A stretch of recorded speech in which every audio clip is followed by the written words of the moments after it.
আউযু বিল্লাহি মিনাশ শাইতানির রাজিম। বিসমিল্লাহির রহমানির রহিম।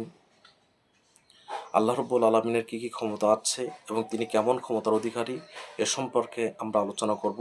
আল্লাহ রাব্বুল আলামিন কোরআনুল কারীমের ভিতরে বলেছেন সূরা আল ইয়াসিনের ৮২ নম্বর আয়াতে, ইন্নামা ইন্নামা আমরুহু ইযা আরাদা শাইয়া আই ইয়াকুলা লাহু কুন ফায়াকুন।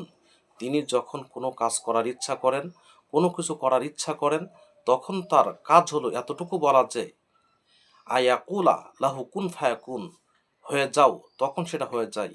আল্লাহ রব্বুল আলমিনের কোনো কিছু সৃষ্টির জন্য কোনো পারিশ্রমিক লাগে না, কোনো শ্রমিক লাগে না, কোনো কিছুই প্রয়োজন নেই।